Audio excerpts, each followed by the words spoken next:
She asked me to find the insurance card. That is how it started.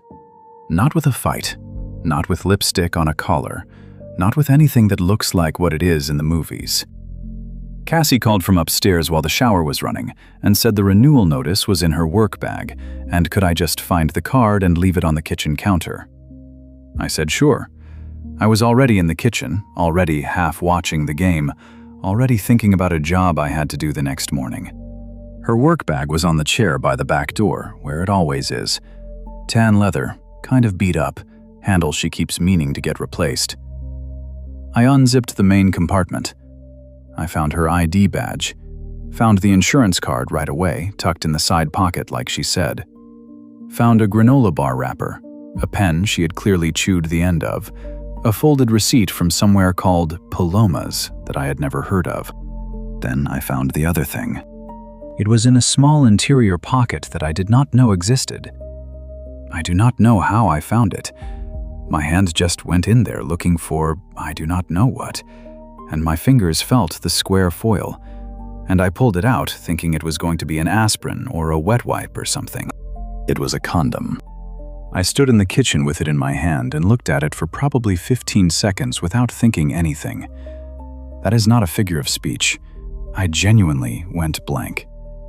Then my brain started working again, and the first thing it did was run down the list of reasons this might be innocent.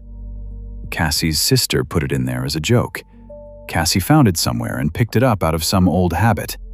Cassie works in office logistics, and maybe somebody left it on a desk and she pocketed it, meaning to throw it away.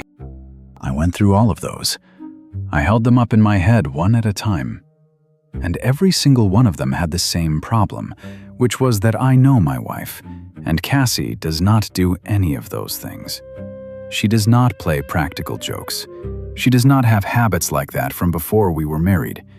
And if she had picked up something off a desk, she would have thrown it in the trash right there in the office, because she is not the kind of woman who lets things pile up. The brand was not ours. We stopped using them 4 years ago. I know the brand we used to use, and I know what it looks like, and this was not it. This was something I did not recognize, which means she bought it, or someone gave it to her. I put the insurance card on the counter. I put the condom back in the pocket. I zipped up the bag. I went to the living room and sat on the couch. I found the game again on the TV, and I sat there with the remote in my hand. The shower was still running upstairs. I could hear the water through the ceiling. I sat there and I listened to it, and I did not move. I have done work in enough people's houses to know that a house sounds different at different times of day. In the morning, it pops and settles. In the afternoon, when the sun is on the siding, it creaks. At night, it goes quiet in a way that is not exactly peaceful, more like it is holding its breath. This was that last kind of quiet, the kind where a person can hear themselves not talking. I am not a man who cries easily. My father was not that kind of man, and I ended up the same way.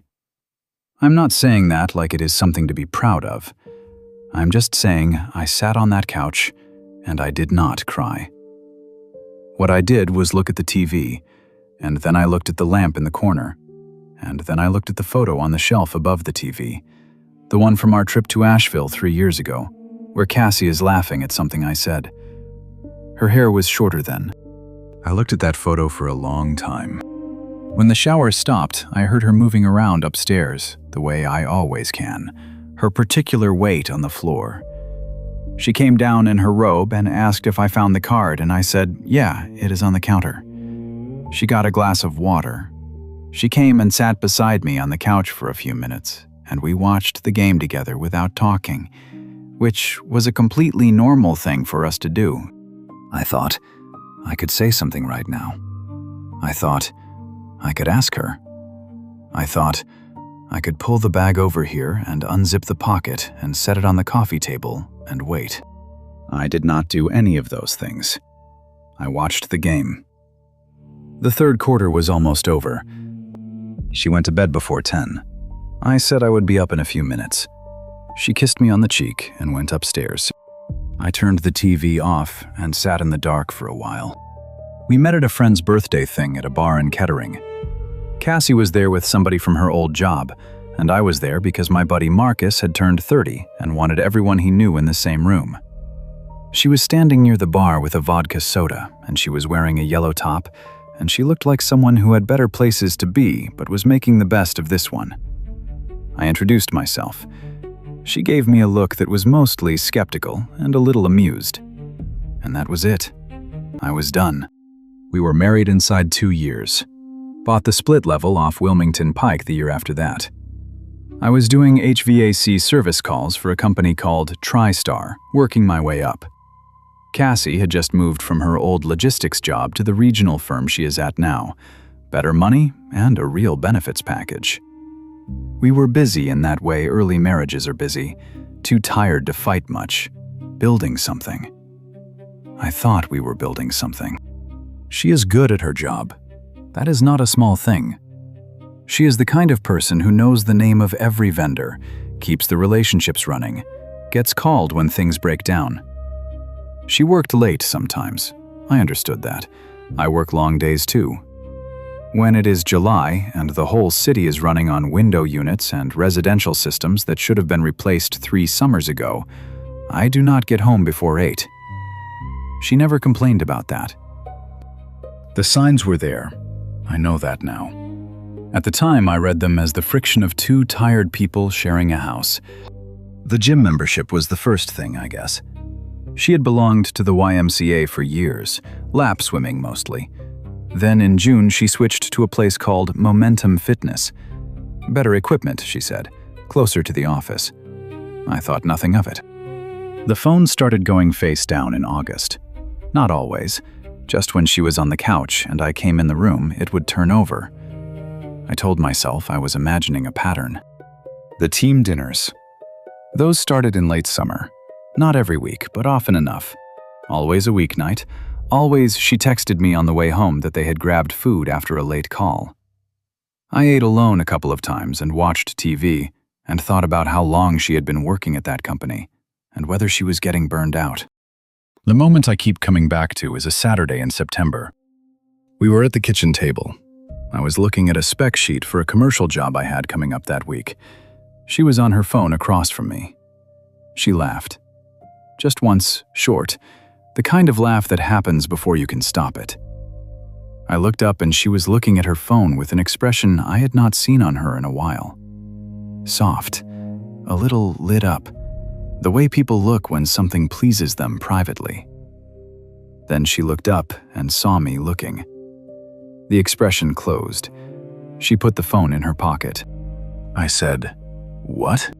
She said, "Nothing, just Diane being ridiculous." Diane is her friend from her old job who sends her memes sometimes. I said, "Okay." I looked back down at the spec sheet. I told myself I was a person who trusted his wife. I told myself the people can laugh at their phones, and it does not have to mean what I was afraid it meant. I told myself I was not the kind of husband who needed to know every text. I let it go. I was good at letting things go. I had been practicing it all summer without knowing it was a practice. Here is what I understand now that I did not understand then. I was not being trusting. I was being afraid. There is a difference. Trust is something you extend to someone based on what you know about them. What I was doing was protecting myself from a conversation I did not want to have. Every time I looked away from something, I was choosing the version of the marriage that still made sense over the version that was actually happening. I know that now. I did not know it then. I was just a man who went to work and came home and watched the game and thought he was keeping his house in order. 4 nights after the insurance card, sitting in the dark in the living room with the TV off, I was not thinking about any of that yet. I was just thinking about the garage. The garage is where I think. It is where I have always thought. I refinished a workbench out there the first year we lived in the house, put up a pegboard for the tools, built a little shelf unit for the supplies I use for the HVAC work I do on the side. It smells like motor oil and the cedar of the shelf boards, and in the winter the space heater I run in the corner has a particular hot dust smell that I like. Cassie never comes out there. It is mine in a way that few things are. I went out there at 11:30 that night. I told myself I needed to check something in the truck. I walked past the truck and went to the workbench. I want to be honest about what I was thinking because I have had a lot of time since then to understand it, and I still do not fully understand it. Part of me was certain that nothing I did would matter, that she would never use it, that it would sit in her bag until she found it and threw it away, and the whole thing would just be this ugly secret I carried around for the rest of my marriage. Part of me knew that was not true. I knew she put it in there for a reason, and that reason was not in my imagination. The thing about superglue and latex is something I read once on some forum about a guy who ruined a pair of surgical gloves. The adhesive in the glue and the materials in certain kinds of protection are not compatible in the ways that matter. It can degrade the material. It can cause irritation if there is any residue. I am not a chemist. I do not fully know how it works. I just know I read it, and it stayed somewhere in the back of my head the way useless information does. I went inside and got the tube of superglue from the utility drawer in the kitchen. It is the small kind, the pointed tip. I went back to the garage. I got the work bag from the kitchen chair on the way out. I stood at the workbench with the bag. I told myself I was just going to look at it again, make sure I was not wrong. I took out the condom. I turned it over in my hand. I was not wrong. I put a very small amount of superglue on the edge of the foil, near the bottom seam. Not a lot. Enough. I pressed the seam closed. I held it for 30 seconds and then set it on the workbench and looked at it. My hands were not shaking. That is the part I remember most clearly. I have done work in tight spaces, electrical adjacent, things where shaking is not an option. My hands have learned not to shake. They did not shake then either, and I did not like that about myself. A man who does something like this should at least have the decency to shake. I put the condom back in the bag. I put the bag back on the chair by the back door. I put the superglue back in the utility drawer. I stood at the kitchen sink and washed my hands. The water was cold because I had not run it long enough. I dried my hands on the dish towel. I turned off the light. What I did not do was think about consequences. That is the honest version. I did not think, what happens if she uses this? I did not think, what happens if there is a reaction, if something goes wrong, if the wrong person gets hurt? I thought nothing of any of that. I was operating in that narrow zone of rage where consequence does not have a dimension yet. I was not thinking about the future. I was thinking about the Tuesday night, and the bag on the chair, and the photo from Asheville, and the sound of the shower running while I stood there, knowing what I knew. I thought, good. That was the whole thought. Good. Not, she deserves this, or he deserves this, or anything complicated. Just good. In the flat, plain way that means the very opposite of good. I went upstairs. Cassie was asleep on her side of the bed, the way she always sleeps, one arm under the pillow. I changed into my sleep clothes and got into bed. The room was dark. Her breathing was slow and even. I lay there and looked at the ceiling for a long time. I did not touch her. I did not sleep for a while. When I finally did, I did not dream. In the morning, I got up before she did and made coffee and left for work. The next morning was a Wednesday. I had a commercial service call in Huber Heights, a strip mall HVAC unit that the property manager had been complaining about for 2 weeks. Noisy startup, he said. Belt issue probably, or a bearing going bad. I loaded the truck and drove out there in the gray October morning with the radio on low and the heat going, and tried to think about nothing except the job. The unit was on the roof. I climbed up with the tool bag, and the noise turned out to be a worn blower wheel, not the belt, which meant I had the wrong part in the truck. I called the supplier, drove to the warehouse off Stanley Avenue, waited 40 minutes for the right part, drove back, climbed back up. The whole job took twice as long as it should have. By the time I was done, it was almost 1. The roof work is the kind of work that requires you to be in your body.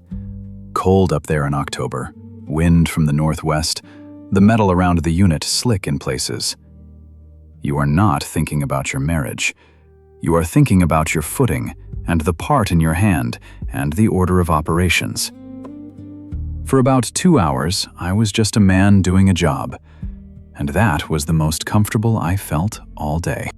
I ate lunch in the truck in the strip mall parking lot. A sandwich I made that morning, a bag of pretzels. The radio was off. I sat there and I thought about the bag on the chair by the back door. I told myself, she might not use it. People keep things for a while and then they change their minds, or circumstances change, or they throw things away. Nothing about last night was irreversible. I had put a small amount of adhesive on a foil packet in my garage. Maybe it was not enough to do anything. Maybe I had overestimated what I remembered reading on some forum 3 years ago. Maybe nothing would happen. I finished the sandwich. I put the pretzels back in the bag for later. I sat there and looked at the parking lot. I picked up my phone and almost called my brother Derek. We are not the kind of brothers who call to talk about feelings. We talk about the Bengals and whether our parents' gutters need replacing, and whether the price of materials is actually going down, or if people are just saying it is. I could not figure out how to start a conversation that began with the kind of thing I would need to say. I put the phone down. I did 2 more service calls that afternoon, both residential, both straightforward. A clogged filter on an older unit in Beaver Creek, a thermostat issue in a house in Fairborn that turned out to just need a battery. The Fairborn woman offered me coffee, and I said no thank you. I had more calls to get to, which was not exactly true, but I wanted to stay in the truck. At 4:30, I drove home. Cassie's car was not in the driveway. I went inside. The house was quiet. Her bag was not on the chair. I stood in the kitchen for a minute. I told myself her bag being gone did not mean anything. She takes it to work. She takes it when she runs errands. It is just a bag. I made a sandwich, different from the one I had eaten at lunch because that is what was in the refrigerator, and I sat at the kitchen table and ate it. And then I went to the living room and turned on the news. Cassie got home a little after 9. I was on the couch with the game on. She came in through the back the way she always does, and she said she had stopped at the store after work and traffic was slow on 675. She was carrying a grocery bag in one hand and her work bag over one shoulder, and her coat was the heavy one, the charcoal one, which meant the evening had been colder than I thought. I said okay. She put the groceries away. She came and sat beside me for a few minutes the way she sometimes did. The game was a blowout, nothing worth watching. She said she was tired and was going to bed, and I said good night, and she went upstairs. I sat there. Her work bag was on the chair by the back door again. I could not tell if anything about it was different. I did not get up to look. I turned the game off at 11. I locked the doors and turned off the lights. I stood in the kitchen for a moment, looking at the bag. Then I went upstairs to bed. That night I thought, maybe nothing is going to happen. Maybe I did a stupid thing and the world is just going to keep moving and none of this is going to matter one way or the other. That is what I thought. 2 nights before the phone rang. 2 nights later was a Friday. I had gotten through Thursday without incident, if you can call the particular kind of dread I was carrying without incident. Cassie had come home on time Thursday. We ate dinner at the kitchen table. She told me about a vendor dispute she was managing. I told her about a residential call that had gone sideways, and we watched a documentary about something I cannot now tell you anything about. Normal. Ordinary. A life that looked like itself. Friday, I finished early and stopped at Home Depot for copper fittings and some wire nuts I needed for a Saturday job. I sat in the truck in the parking lot going through the list on my phone to make sure I had everything. The lot was busy, that Friday evening rush of people buying things for weekend projects. The sun was going down already, the way it does in October, too early, the light gone orange and flat behind the clouds. My phone rang. I looked at the screen. Local number, but not one I had in my contacts. I almost let it go to voicemail. I picked up. A woman's voice, professional, measured. She said she was calling from Miami Valley Hospital and that she was reaching out because Cassie had been admitted and had listed me as an emergency contact. She said Cassie was being treated and was stable. She said I might want to come in if I was able. I asked what happened. The woman said there had been a reaction. She said the doctors were handling it. She said Cassie was comfortable and I should not panic. I said, a reaction to what? She said she was not able to give me detailed medical information over the phone and that the care team could speak with me when I arrived. I said, okay. I said I was on my way. I hung up. I sat in the Home Depot parking lot with my phone in my hand and the engine off and the October light going dark around the lot. I knew. I want to be clear about that. I knew. Not in a guessing way, not in a maybe there is another explanation way. I knew the way you know when you hear a sound in a wall you have worked on before, the particular way it tells you exactly what is wrong. I knew because I knew what I had done, and I knew what superglue does to certain materials under certain conditions, and I knew that Cassie had come home Friday night with her bag and had been somewhere she was not supposed to be and had used the thing I had altered. The reaction they were treating was not random. I had caused it. I put the phone in the cup holder. I looked at the dashboard. The light was almost gone now. Someone walked past the truck with a flatbed cart loaded with lumber and did not look at me. The parking lot kept moving around me like it did not know I was there. I thought about driving home. I thought about calling Cassie's mother. I thought about calling a lawyer, which tells you something about the state I was in. I thought about Derek. I thought about the garage and the workbench and the dish towel and the particular smell of superglue, that sharp, synthetic smell that stays in a room. I thought about Cassie in a hospital bed. That was the one I could not get out of my head. Not who she had been with, not what she had done, not any of the anger I had been carrying around for 4 days. Just the image of her in a hospital bed somewhere in this city, and me sitting in a parking lot, knowing I had put her there. I started the truck. I do not know what I thought would happen when I got there. I had not worked that out. I was operating in a narrower frame than that. I had caused this, and I needed to go to the place where this was happening, and whatever came after that would come after that. Miami Valley Hospital is on Wyoming Street, east side of the city. I know the area. I have done work in several buildings nearby. I drove there the way I drive jobs I have done before, on a kind of automatic, not thinking about the route, just making the turns. The sky was the color of old iron. I hit one red light and sat at it and looked at a laundromat on the corner and at a man standing outside it in a jacket too thin for October. I turned into the hospital complex from Edwin Moses Boulevard and found a spot in the main visitors lot. I turned the engine off. The hospital was lit up the way hospitals are, that particular white-blue light that looks nothing like daylight and nothing like the dark. The entrance was about 200 feet away across the lot. I could see people moving in and out of the sliding doors. I did not get out of the truck. I sat there with my hands on the steering wheel, and I tried to figure out what I was. 22 minutes. I know because I looked at the clock on the dash when I parked, and I looked at it again when I finally opened the door. 22 minutes in that parking lot with the engine off and the cold coming in through the metal of the truck. I am not going to tell you I was thinking clearly. I was not thinking clearly. I was running through a kind of internal inventory, the way you do when you are standing over a system you have just made worse, and you are trying to figure out the exact nature and scope of the damage before you decide anything. What I knew. I had put superglue on the seal of a condom. I had done this knowing Cassie was having an affair, although I had told myself I was not certain of that, which was a lie I had been telling myself. The adhesive in superglue is a cyanoacrylate compound.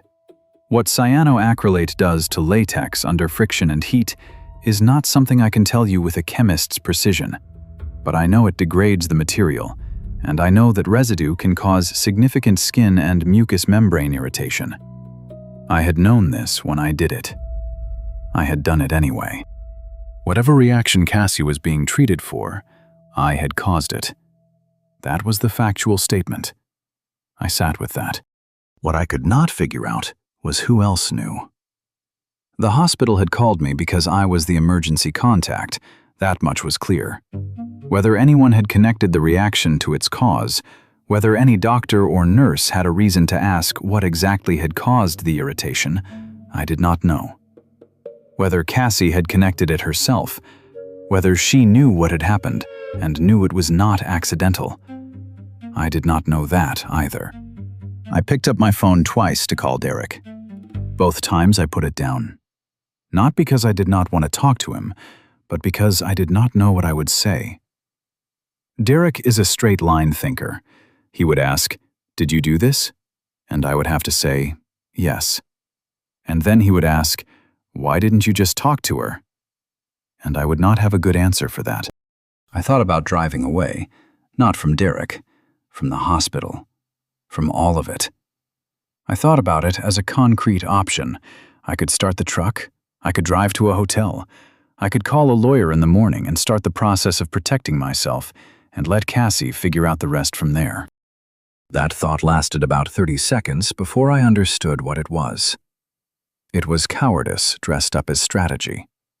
I had spent 4 days being afraid to say a word about what I found in her bag, and now I was thinking about running from a parking lot. I had already done one thing I was not proud of. I was not going to do another. I got out of the truck. The air was cold and dry, that particular October cold that gets into your hands right away. I locked the truck and walked across the lot to the entrance. The sliding doors opened. The lobby was warm and smelled the way hospitals smell. Not bad exactly, just the particular cleanness of a place that works hard to be clean. There was a security desk and a volunteer at an information table, and a hallway with a directory sign on the wall. I stood at the information table and said I was there for Cassie. I gave her last name and said I was her husband. The volunteer typed something. She told me to go to the 3rd floor, to the nurses' station in the B wing, and to check in there. I found the elevator. I wrote it up.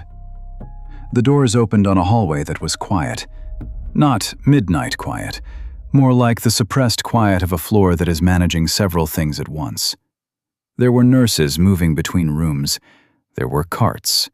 There were the usual sounds. I went to the nurses' station. I said I was there for Cassie. The nurse, a woman, 50s, reading glasses pushed up on her head, looked at her screen. She asked if I was the husband. I said yes. She said she would get someone to speak with me and to take a seat in the waiting area down the hall. I sat down. There were 3 other people in the waiting area. A man about my age reading something on his phone, a woman who had fallen asleep in the chair with her coat over her, an older couple sitting close together, not talking. I sat across from the sleeping woman and looked at the floor, which was the kind of speckled linoleum you find in every hospital and school in the Midwest, the pattern designed so that everything spills on it and you cannot tell. I sat there with my hands on my knees, and I waited. A nurse practitioner came out to speak with me after about 15 minutes. She was younger than I expected, late 30s maybe, dark hair pulled back, a tablet in one hand. She introduced herself and sat down across from me and pulled up something on the screen and then looked at me. She asked how long Cassie and I had been married. 6 years. She asked about known allergies, medications, foods, anything Cassie had ever mentioned. Nothing that I knew of. The nurse made a note. Then she put the tablet down on the chair beside her and asked if there was any possibility Cassie had come into contact with an adhesive or chemical compound recently. She said the reaction they were treating had characteristics more consistent with chemical irritation than with a standard allergic response. I looked at my hands on my knees. I told her I didn't know what Cassie might have come into contact with. The nurse held the look a moment longer than necessary. Then she let it go. She said Cassie was stable. The immediate reaction had been treated. They were monitoring for secondary effects, and she would likely be able to go home by the following morning. The physical effects would not be lasting. I said that was good. She nodded, asked if I had any questions, and when I shook my head, she gave me the room number and walked back through the doors. I sat in the waiting area for another few minutes. The man with the phone had left. The sleeping woman was still asleep. The older couple had gone somewhere. I was alone. What I was thinking about, sitting there, was not the affair. I had been carrying the affair for 4 days, and it had grown heavier every day. But in that waiting area, what I was thinking about was the nurse's question. Any possibility she came into contact with an adhesive or chemical compound? The careful way she had asked it. The look she gave me after I answered. She knew. Maybe not with certainty, but she had treated the reaction, and she understood the biology, and I suspected she had a very good idea of what had caused it, and was giving me the choice of whether to be honest about it or not. I had chosen not to be honest. I had sat across from a medical professional and looked at my hands and lied by omission about something I had done that had sent my wife to the hospital. I thought, I am going to have to live with every single thing I did this week. I stood up and walked down the hall to the room. Room 314 was at the end of the corridor, door partly open. I stood outside it for a moment. I could hear the low sound of a monitor. I pushed the door open and went in. Cassie was in the bed, hospital gown, IV line in her left arm, the monitor doing its slow work on the stand beside her, a blanket over her legs. She was not asleep. She was looking at the window, which showed nothing, just the dark and the reflection of the room in the glass. When she heard me, she turned her head. I had expected a lot of different things on her face. Anger, embarrassment, maybe relief. What I saw was something more complicated than any of those. She looked at me the way you look at a person when you have had a long time to think and you have arrived at a conclusion you did not want to arrive at. There was a jacket on the chair beside the bed, not one of mine. Men's, a quarter-zip pullover, dark green, folded and set on the chair arm with a certain deliberateness, the way you set something down when you want to be clear it is not yours to hide. I looked at the jacket. I looked at her. She said, "That belongs to a coworker. He drove me here. He left." She said it flat, like she was reading it off a page she had already memorized. I did not ask the coworker's name. I did not ask her anything. I told her the hospital had called because she had me listed as an emergency contact. She looked at me for a moment and then looked away. She said she knew. She said it quietly, like a fact she had already processed, and it sat in the room between us and did not go away.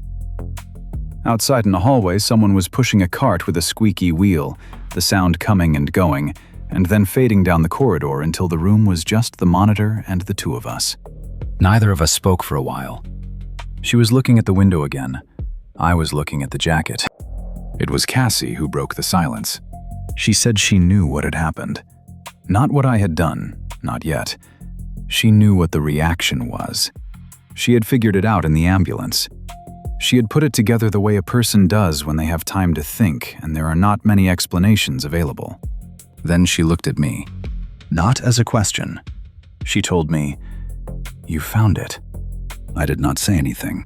She looked at the ceiling for a moment. Then she looked back at me, and she told me his name. The coworker's name, Paul, a regional account manager at her firm. They had been seeing each other since July. I stood at the foot of her bed and listened, and I did not interrupt, and I did not move. I was aware of the IV line in her arm, and the monitor, and the smell of the room, and the fact that she was in this room because of what I had done. I was also aware that she was having an affair. Both of those things were true at the same time. I did not know how to hold both of them, but they were both there, and they were not going anywhere. When she finished, I told her, "I found it Tuesday night. In your bag." She closed her eyes for a moment. When she opened them, she was looking at a spot on the blanket near her knee. Her voice was quiet when she asked what I had done. I told her. Same plain way she had said Paul's name, without softening it. I went to the garage. I got the superglue. I put a small amount on the seal of the foil. I put it back. The room was very quiet. She did not cry right away. She lay there with her eyes on the blanket, and I watched her process it, the way a person looks when information is arriving and finding its place in the thing they already know. When the tears came, they were not the kind that come from pain. They were the kind that come from recognition, from seeing the shape of something clearly after looking at it blurry for a long time. Her voice, when she spoke again, was steady enough. You could have just talked to me. I did not have an answer for that.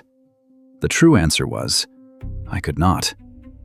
Not because talking was impossible, but because I was afraid of what she would tell me, and afraid of what would happen after, and I had made a bad choice in the dark instead of a hard choice in the light.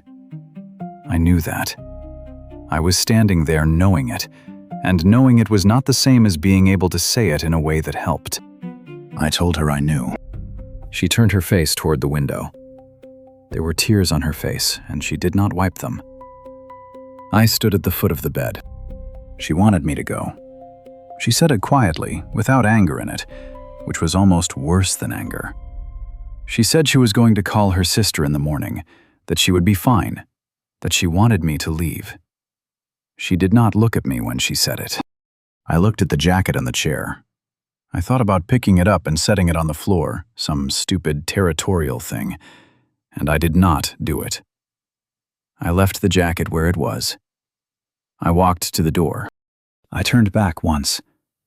I do not know what I was hoping to see.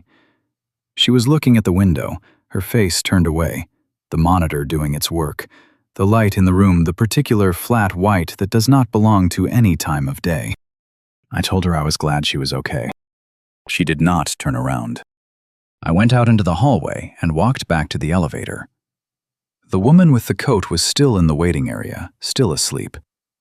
The elevator came, and I got in, and the doors closed, and I rode down to the lobby and walked out through the sliding doors into the cold. My truck was where I had left it. I got in. I sat there for a moment with my hands on the wheel. The hospital was lit up behind me in the mirror, all that particular cold blue light, and I did not look at it for long. I drove north on Edwin Moses, no plan, just moving. I passed the turn for our street and kept going. I got on 75 North and drove until the city thinned out and the lights got sparser, and I exited in Miamisburg without deciding to. There was a truck stop on the far side of the interchange, the usual kind, bright and loud and open all night, and I pulled in and parked and went inside. The place smelled like coffee and fryer grease, and the particular artificial warmth of industrial heating. I sat down in a booth by the window. A woman in her 60s with a ponytail came by, and I said I would have coffee, and she poured it without writing anything down and went back to the counter. I put my hands around the mug. The coffee was the kind that has been sitting for a while. Not bad exactly, just the burned edge of a long night. I did not drink it. I sat there and looked out the window at the parking lot, which was mostly empty except for a couple of semis idling at the far end, their lights on, their engines sending up little columns of exhaust that the cold turned white. The marriage was over. I knew it sitting there, the same way I had known other final things. My father's last hospitalization, the day I understood a partnership I had with a guy named Reed was not going to work out. The moment in the garage 3 nights ago when I pressed the foil seam closed and set it on the workbench. Final things have a particular quality. They do not feel dramatic. They feel like something heavy and permanent settling into a place it was always going to settle. You spend a lot of time before that moment not letting it settle, and then it settles, and it is done. What I kept turning over, sitting in that booth, was not Cassie and Paul. I had known about Cassie and Paul for 4 days, in the way you know a thing before you name it, and then I had known it explicitly since about an hour earlier, when she had said his name in a hospital room. I had taken in as much of that as the night could hold. What I kept turning over was what I had done. I want to be precise about this. I had not done it to protect her. I had not done it to protect anyone. I had done it out of some combination of rage and cowardice. The same cowardice that had let me spend 4 days looking away from things that were right in front of me. The rage was at least honest. The cowardice was the part I could not get comfortable with. I could have woken her up Tuesday night. I could have said, "I went through your bag looking for the insurance card and I found something." I could have had the conversation. It would have been ugly, and it would have ended the marriage, and I would have been standing exactly where I was standing now, except that I would be standing there as a man who had at least made a clear choice instead of a spiteful one. I had not made a clear choice. I had made a midnight decision in a garage with a tube of superglue, and now my wife had an IV line in her arm and had sent me out of her hospital room. And whatever moral claim I might have had to the injured position in this marriage, I had surrendered in the garage on Wednesday night. Not all of it. I was not going to pretend that. She had been seeing another man for 4 months. That was real. That had its own moral weight. But I had made it complicated in a way that would be impossible to separate now. Her wrong and my wrong wound together into something neither of us was going to be able to assign cleanly. I picked up my phone and called Derek. He answered on the 3rd ring. A little groggy, it was after 11, I told him I needed to talk, that it had been a difficult night. There was a pause, the kind where he was deciding how worried to be, and then he told me to come over. I said tomorrow. I needed to sit for a while first. He said, "All right, call if that changed." I put the phone down. After that, I sat there for another 20 minutes. The coffee was cold. I did not drink it. Eventually, I left a few dollars on the table and went back out to the truck. The air outside had gotten colder. The semis at the far end of the lot were still running, still sending up their white columns. I sat in the truck and ran the heater for a few minutes, waiting for the cab to warm up. I thought about the photo from Asheville. Cassie laughing at something I had said, hair shorter, the particular way she looked in that moment. I had looked at that photo Tuesday night, standing in the living room with the TV on, and I had thought, I do not want to lose the person in that photo. I had already lost her. I had probably lost her sometime before July. I just had not known it, or had not let myself know it, which were different things that produced the same result. I thought about the jacket on the chair. I put the truck in drive and pulled out of the lot and turned back toward the city. I drove south on 75, past the exits for Centerville and Kettering and my own street, and I kept going until I was in the part of downtown where there were still a few hotels. I found a Holiday Inn Express near the convention center. I parked and went inside and got a room with a debit card and rode the elevator up to the 4th floor. The room was what those rooms always are. A bed, a desk, a window with the curtain most of the way closed. I sat on the edge of the bed and took off my work boots and looked at the carpet. My phone showed a text from Cassie's sister Rachel. It said, "I know you two are going through something. Please don't reach out tonight. I won't reply." I put the phone on the nightstand and lay back on the bed without pulling the covers back. I stared at the ceiling.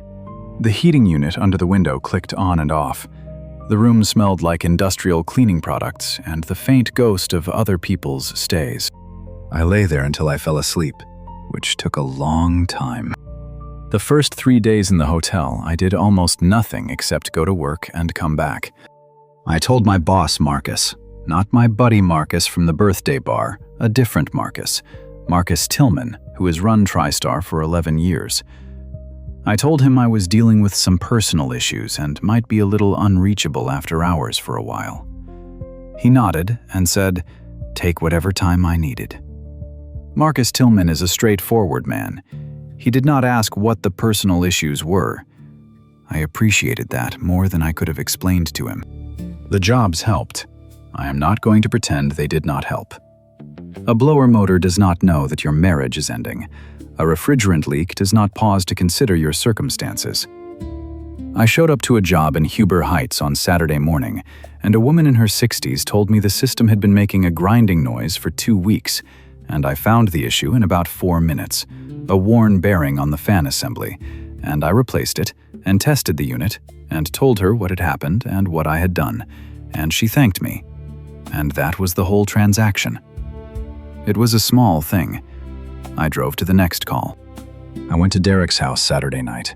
He had a beer open for me when I came in, which is his way, and we sat in his kitchen and I told him most of it. Not all of it. I told him about finding the condom. I told him about what I had done in the garage. I told him about the hospital. I told him about the room and the jacket and Cassie telling me to leave. Derek is 41. He went through a divorce 5 years ago. Shorter marriage than mine. No kids. Not a clean process. He sat across from me at his kitchen table, and he did not tell me I had done the right thing. He did not tell me she deserved it. He did not say any of the things that would have been easy to say, and that I would have wanted to believe in the short term and hated him for later. He drank his beer, and he looked at the table for a moment, and then he looked at me and he said, "Well, now you know." That was it. Now you know. I thought about that for a long time afterward. He meant, now you know what you did when things got hard. Now you know what she did when things got hard. Now you know what the marriage was actually made of when it was tested. Now you know. It was not a verdict. It was not absolution. It was just a fact, offered plainly by a man who had been through his own version of it, and it was more useful to me than anything else anyone said in those first 2 weeks. I talked to a family law attorney named Patricia Doyle on Monday. 30-minute consultation, $150.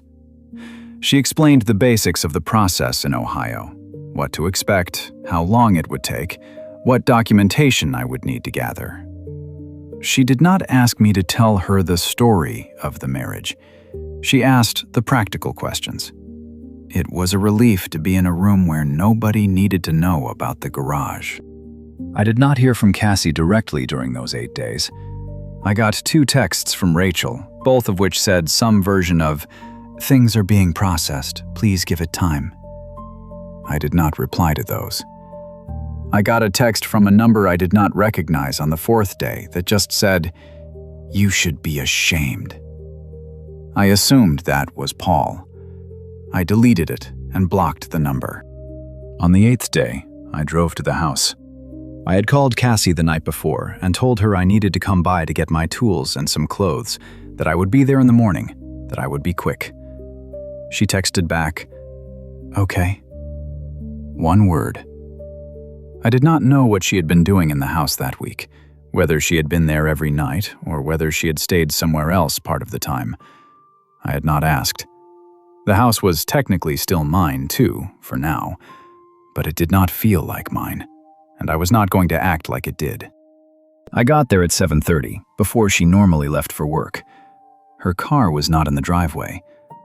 I did not know if she was inside or had gone somewhere early. I went to the back door and used my key and went in. The house smelled the same. That was the first thing I noticed. The particular smell of our house, which is the combined smell of the cleaning products she uses and the coffee maker and the cedar chest in the bedroom and the faint underneath note of motor oil that comes off my clothes and has gotten into the walls over 6 years. I stood in the kitchen for a moment, and it smelled like home, and I was aware that I was not going to come back to it. I went to the garage first and got my tools. My good set of combination wrenches, the Milwaukee impact driver I had bought with my own money 2 years ago and used constantly, the small parts organizer that I had put together over a long time and that nobody would understand the logic of except me. I carried it all to the truck in 2 trips. Then I went upstairs. I got clothes from the closet, a week's worth roughly, and put them in the duffel bag I had brought. I got my shaving kit from the bathroom. I got the small framed photo of my father from the top of the dresser, the one from a fishing trip we took when I was 12. I got my grandfather's watch from the dish on the nightstand where it sits when I am not wearing it. I stood in the bedroom doorway for a moment. The bed was made. The pillows were arranged the way Cassie always arranges them. Her robe was on the hook on the back of the door. Everything was in its place, the way it always had been. Because that is who she is. Whatever else she has always been someone who keeps a room tidy. I had always liked that about her. I had liked a lot of things about her. I went back downstairs. I went through the kitchen and out the back door and locked it behind me and put my key on the counter before I did. I did not think about it ahead of time. It just seemed like the right thing. A person who has left a house should not keep the key to it. I put the duffel bag in the back seat. I got into the truck. I sat in the driveway for a minute. The morning was cold and gray, the kind of October morning that is getting ahead of itself toward November. Low cloud cover, the maple in the front yard already bare, leaves on the ground at the curb. There was nobody on the street yet. It was early enough that the neighborhood was still in that quiet before the school run starts and the engines begin and the day gets going. I looked at my left hand on the steering wheel. The ring was a plain gold band. We had chosen it together at a jeweler in downtown Dayton, a small place on 5th Street that has since closed. She had put it on my hand at the courthouse because we did a civil ceremony first and the church thing a month later, and I had worn it every day since, except when I was working with my hands in a tight space and had to take it off for safety reasons. I knew the weight of it the way you know any familiar thing, by its absence when it is not there, not by any particular feeling when it is. I took it off. I set it on the console between the seats. It sat there, small and plain, on the gray plastic of the center console. I looked at it for a moment. Then I looked up at the street. I put the truck in reverse and backed out of the driveway. I turned onto the street and drove south toward the first job of the day. The ring stayed on the console. I did not put it in my pocket. I did not put it back on. I drove with it there beside me, sitting on the plastic. And after a while I stopped looking at it because the road was there and the morning was there, and there were jobs to get to. And whatever came next would come one way or another. And the only thing available to me at that moment was to keep moving. I drove. The heater was going. The radio was off. Outside, the city was starting up. Lights coming on in houses, a school bus moving slow on a side street, a man at a gas station in a jacket not quite warm enough for the weather. I kept driving.